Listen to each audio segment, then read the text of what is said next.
končil. Naopak, jeho vrchol prišiel o 19. hodine, kedy na doskách, ktoré znamenajú Trnavské divadlo, vystúpili Mike Dowling zo Spojených štátov, Austrálčan Gypsy Dave Smith a Dave Peabody z Veľkej Británie. Táto hviezdna trojka sa postarala o jedinečný country bluesový zážitok.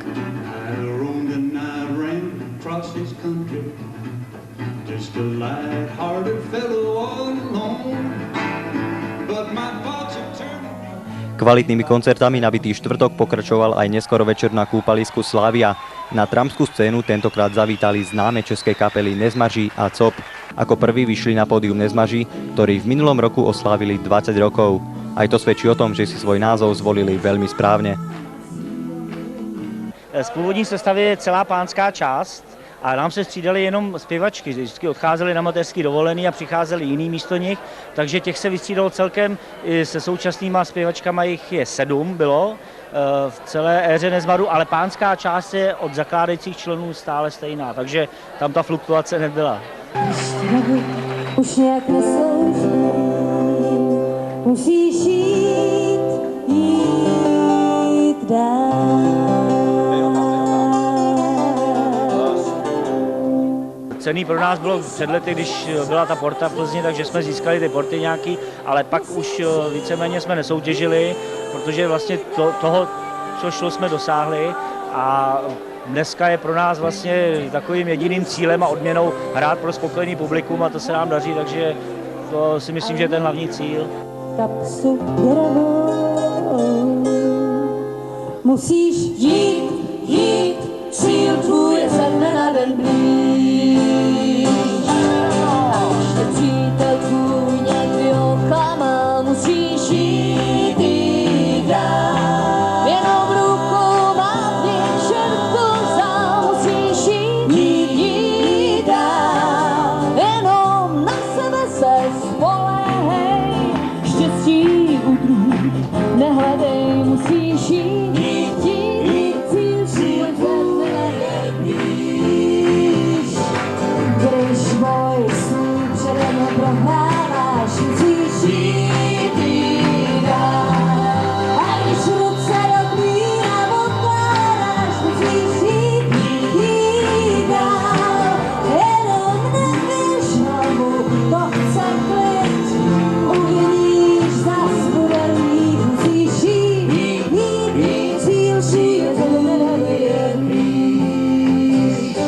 Po koľkýkrát je vaša kapela na Dobrofeste? Tuším, že po 3. asi. Takže za ten čas už ste mali možnosť nasiaknúť tou atmosférou. Čím je podľa vás tento festival taký osobitný alebo špecifický? Já si myslím, že se jedná o ojedinělý festival, protože já jsem se zrovna, než jsme se měli, tak jsem si pročítal program a myslím si, že to je na město, je to neuvěřitelně bohatý program a máte tady vlastně zastoupení celého světa, tak si myslím, že Trnava je v současnosti hlavním městem téhle muziky. Už nějak neslouží, musíš jít dál. A když občas šlápneš do louží, musíš jít dál. Když už nemáš střechu nad hlavou a jenom kapsu děravou, musíš jít, cíl tvůj je ze dne na den blíž.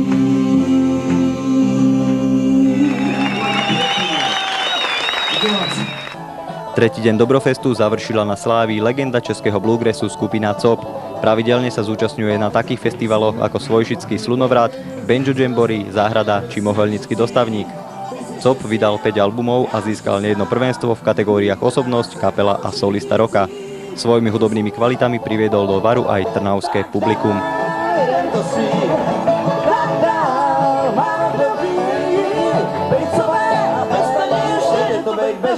Tak dál, jen to svý, tak dál, jen to svý. Po dlhom večernom maratóne, ktorý sa v K-klube vďaka prvému bluesovému Dobro Session pretiahol až do neskorej noci, veľa času na oddych nezostávalo. V piatok začínal program pre oficiálnych hostí už o 10. hodine prijatím na pôde Trnavskej radnice. Ako by to bolo, keby sa prípitok neoslávil spevom. A ako ináč znela neoficiálna hymna Dobrofestu známa upravená zdravica.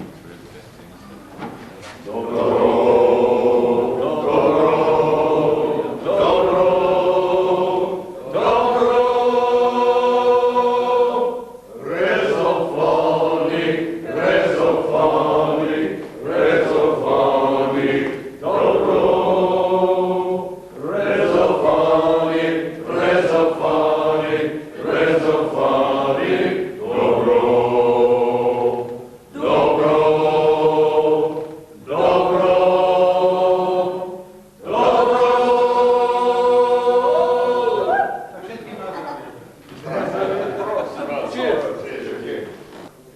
Priestorov radnice nie je ďaleko do dejiska ďalšej chronologicky nasledujúcej akcie. Už pred obedom sa na novej scéne priamo na radničnom nádvorí ktorí sa nedostali do oficiálneho programu Dobrofestu. Po vlaňajšej priaznivej skúsenosti s otvorenou scénou organizátori opäť podporili myšlienku dať šancu mladým kapelám a interpretom, aby dokázali svoje kvality a možno už rok vystupovali na tých pravých festivalových scénach.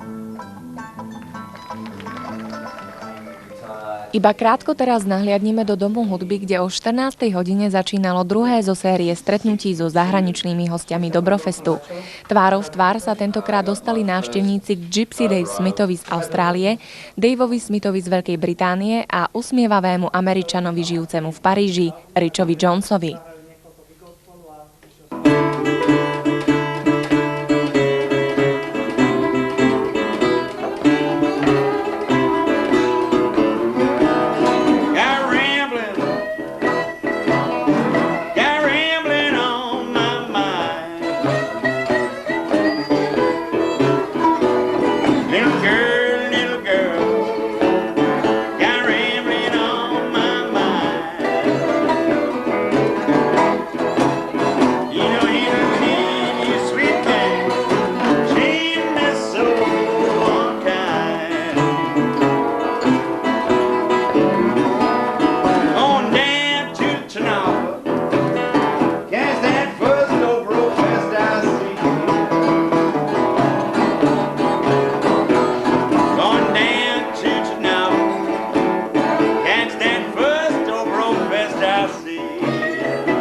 Dobrofest 99 bol venovaný predovšetkým 70. narodeninám dobra. Tento aspekt zdôrazňovali viaceré sprievodné podujatia. Tým hlavným však určite bolo otvorenie triedy dobra na základnej umeleckej škole Mikuláša Šnajdra Trnavského. Možno to považovať za ojedinelý experiment, veď hra na rezofonickú gitaru sa nevyučuje v rámci základného školstva nikde inde v Európe. Skutočne je to projekt ojedinelý a neviem, či nielen na celom svete vôbec, či sa vyučuje v rámci základného umeleckého školstva tento hudobný nástroj. A čo sa týka učebných osnov a učebných plánov, tak sme vychádzali z učebných plánov pre hru na gitaru. Učiteľom hry na dobro bude náš najlepší dobrista Henrich Novák. Ja si myslím, že v osobe pána Henricha Nováka, špičkového dobristu, máme záruku toho, že spod jeho rúk a za našej pomoci vyjdú skutočne šikovní hráči a už to budú Trnavčania. Význam celého podujatia počiarkovala aj prítomnosť ministra školstva Milana Vtáčnika, ktorý spolu s primátorom mesta Štefanom Bošnákom symbolicky triedu dobra otvorili. Ja si myslím, že škola a dobro k sebe patria. Tu je to v takom zvláštnom spojení, že to dobro má význam aj vlastne hry na hudobný nástroj, takže je to také posilnené, ale myslím si, že naozaj žiaci by sa mali naučiť aj hodnotám, ktoré v živote budú potrebovať a dobro medzi ne nepochybne patrí. Na svoje si v Dome hudby prišli aj filatelisti a zberatelia. Ako spomienku na túto historickú chvíľu vydal Trnavský filatelistický klub príležitostnú poštovú pečiatku a korešpondenčný lístok. Tradičným podujatím Dobrofestu sa stala aj Dobropošta. Posolstvo dobra v uplynulých rokoch prevážali cyklisti, jazdci na koňoch a historický parný vlak. Tentokrát Dobropoštu spolu s imaginárnym pozdravom zo Smoleníc od tamojšieho rodáka, vynálezcu leteckého padáka Štefana Baniča, priniesli bežci. Trasa štafety viedla zo Šaštína cez Smolenice a Dolnú Krupu až do Trnavy. V bežeckom pelotóne bola aj starostka Smoleníc Pavlína Hornáčková. Obe osobnosti, Štefan Banič a John Dopiera, sa natrvalo zapísali nielen do dejín svojho rodného Slovenska, ale ich mená a vynálezy sú známe po celom svete. Verím, že táto myšlienka spájania sa ľudí nielen pri dobre, ale počas celého roka bude naďalej rozkvitať. Som veľmi rád, že som mohol prevziať túto Dobropoštu. Som veľmi rád, že v rámci Dobrofestu môžem tú poštu aj návštevníkom tohto koncertu na Radničnom nádvorí ukázať.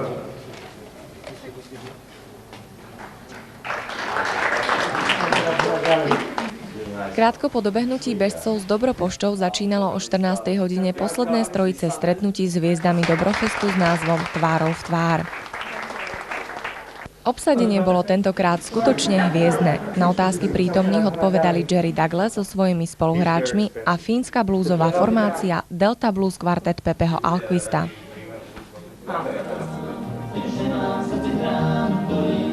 Paralelne s týmto podujatím sa ozývala hudba v podaní prvotriednych zahraničných kapiel aj z Trojičného námestia. My sa však poďme radšej pozrieť do synagógy, ktorá sa stáva jednou z pravidelných scén Dobrofestu. Po minuloročnej premiére, kedy tu vystúpilo excelentné kanadské trio Cox, Clifford and Bartley, sa priaznecom kvalitnej hudby predstavili americký dobrista Roger Williams a Slávek Hanzlík.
Nezvyčajné sakrálne prostredie s dobrou akustikou sa v sobotné popoludne podpísalo pod vydarený koncert.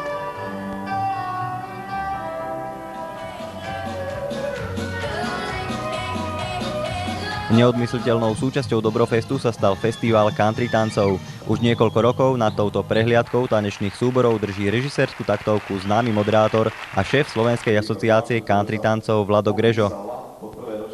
V rámci 6 Dobrofestových dní mali diváci možnosť porovnať výkony našich tanečníkov so zahraničnými účastníkmi z Čiech, Talianska, Írska, Nemecka či Spojených štátov amerických. Vzhľadom na priaznivý ohlas minuloročného Dobrofestu sa organizátori opäť rozhodli zaradiť súťaž o najlepšiu westernovú a cloggingovú choreografiu.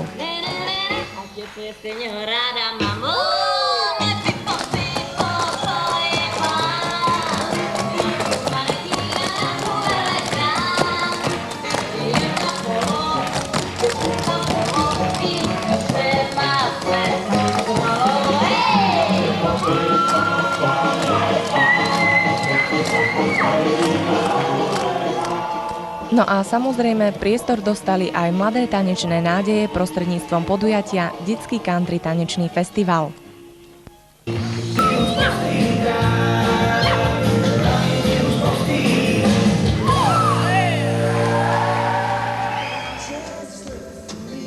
Ak vám v našom chronologickom prehľade podujatí chýba piatkový veľký slávnostný koncert, máte pravdu.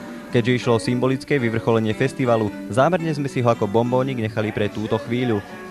Poďme sa teda pozrieť do Domu kultúry Trnavia a zároveň bližšie predstaviť najväčšie hviezdy tohto ročného Dobrofestu. Mike Dowling sa hudbou preslávil v polovici 70. rokov v Meke Country v Nashville. Dnes je známy svojou majstrovskou inštrumentálnou technikou a precíznou suverenitou, s ktorou zvláda rôzne hudobné štýly od country, bluegrassu cez swing, jazz, ragtime až po blues. Pestrosť hudobných štýlov sa odrazila na jeho 3 doposiaľ vydaných albumoch. Jasne si však spomína aj na svoje začiatky.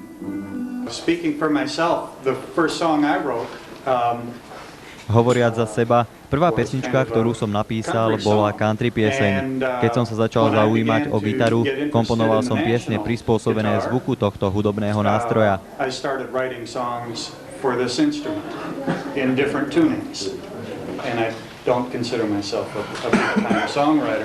Aj keď sa za textára nepovažujem, najúžitočnejšia vec pri písaní textu spočíva v tom, že iní ľudia si texty prečítajú, rozmýšľajú o vašej muzike a to mňa osobne motivuje k nahrávaniu.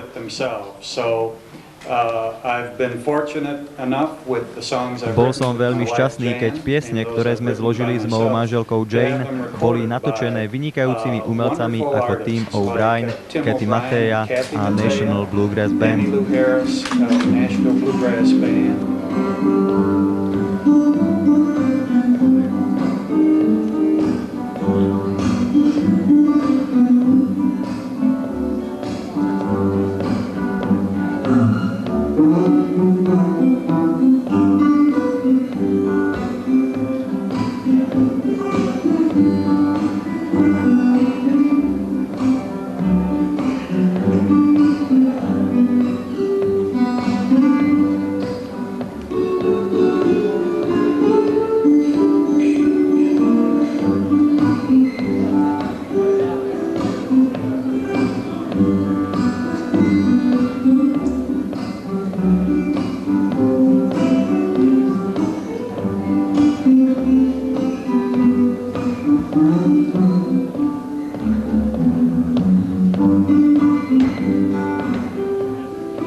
Myslím, že mám najobľúbenejšiu platňu.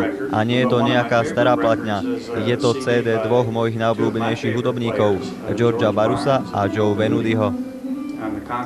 Tiež mám rád kapelu Gems. Je to vynikajúca platňa, skvelo precítená a myslím, že keby som ju nemal, veľmi by mi chýbala.